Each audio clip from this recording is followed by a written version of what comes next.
Good evening. I'm Chance Gould, and you're listening to WKRS, America's healthiest news podcast. On tonight's segment, we will be discussing the glue disease. This deadly disease has taken the United States by storm. In only a few short months, nearly 50% of the United States population has died, and the death rates are still on a dramatic incline. The glue disease is a disease that infects the bloodstream. The disease is named the glue disease because the blood starts to turn thick and sticky, sort of the same consistency of glue.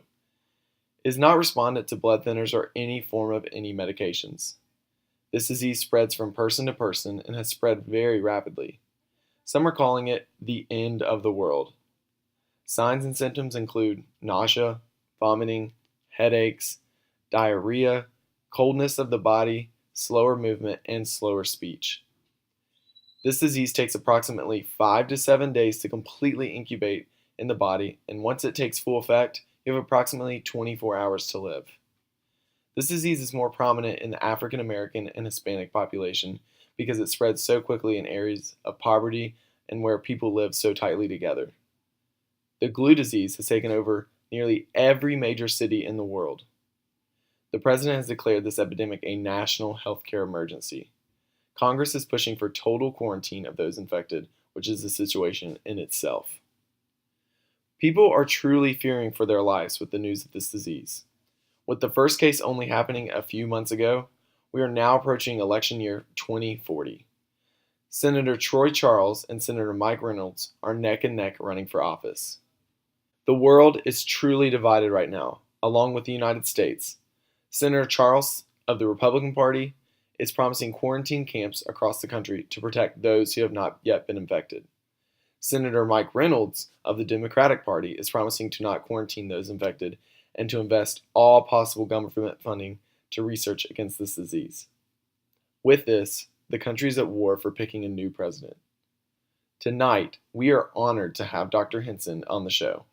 Dr. Henson is a cardiologist working for a cure. Good evening, Dr. Henson. How are you doing today? Good evening, Chance. Thank you. I'm doing okay. For our listeners, tell us a little bit about your background.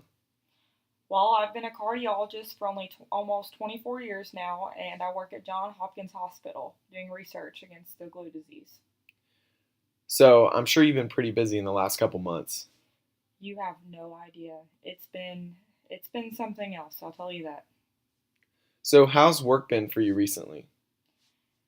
It's been an uphill battle, I'm not going to lie. Every day, I think we get one step closer. We've learned new things with preventative measures.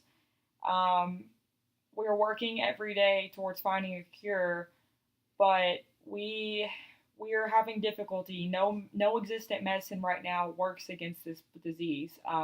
It does not respond against any type of heart medicine, any blood thinners.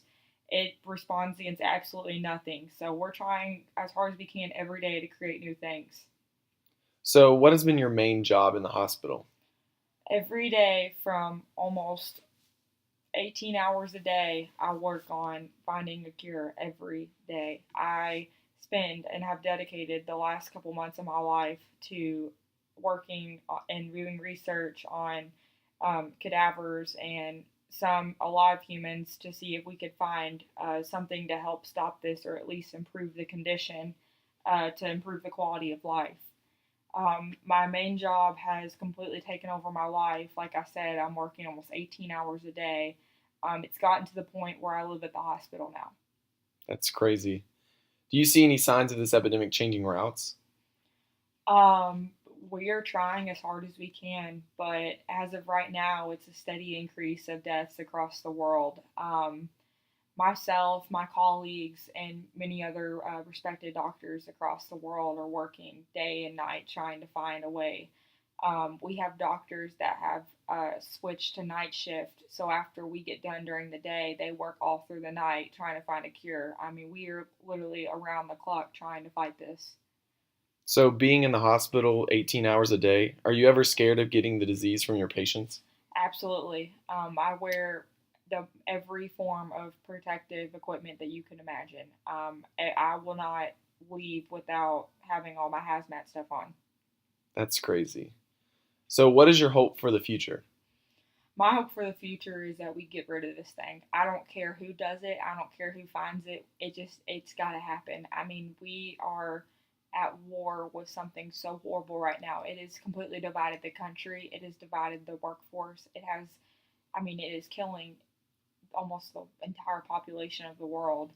If we don't find a cure, I'm afraid of what's to come. Well, thank you so much, Dr. Henson, for your time. I hope you have a great night. Well, folks, you've heard her. We've got a long way to finding a cure. Hopefully, with this presidential election, we can head in the right direction. Vote wisely. I'm Chance Gould, and this is WKRS News. Tune in tomorrow night for an update on this epidemic.